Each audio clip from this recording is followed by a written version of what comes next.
কবিতা পুরনো শহরতলিতে, কলমে কবি তারাপদ রায়। আবার ফিরে এলাম, আর একটু খোঁজ নিলেই ভালো হতো। বাড়ির সামনের দিকে একটা কয়লার দোকান ছিল। কাঠ, কয়লা, কেরোসিন খুচরো কেনা বেচা। কেউ চিনতে পারল না। দুজন রাস্তার লোক বলল, এদিকে কোনো কয়লার দোকান নেই, গলির এপারে রাধানাথ দত্তের গ্যাসের দোকান, সেখানে খোঁজ খবর নিয়ে দেখুন। মনে আছে, কয়লার দোকানের পিছনে ছিল বড় উঠোন, কয়েকটা আম কাঁঠাল গাছ, ভাঙা বারান্দা ঘরদোর।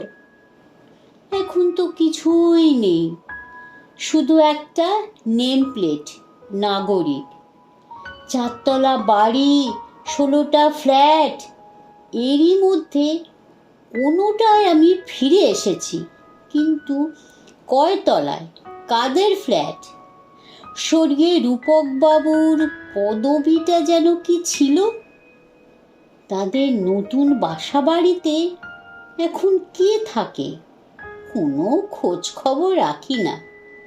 শুধু মনে আছে তার ভাইঝি টুলটুলি। না, সেই বাড়িটা জগৎ সংসারে আর নেই। টুলটুলিকে কেউ চেনে না।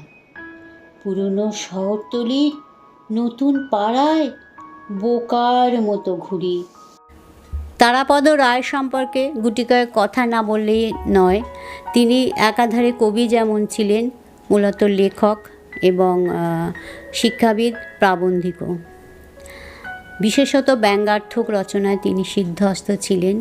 তার ব্যঙ্গের পিছনে তিক্ততাও ছিল, গভীরতাও ছিল, আছে, এবং তার নামের সাথে হাসি কথাটা ওতপ্রোতভাবে জড়িত।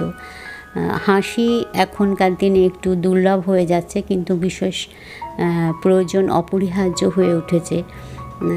শরীরকে ভালো রাখে, মনকে ভালো রাখে, অক্সিজেনের মতো কাজ করে। সুতরাং এই মুহূর্তে আমরা যেন বেশি বেশি করে তারাপদ রায়ের রচনাগুলো পড়ি, যাতে একটু অমলিন হাসতে পারি।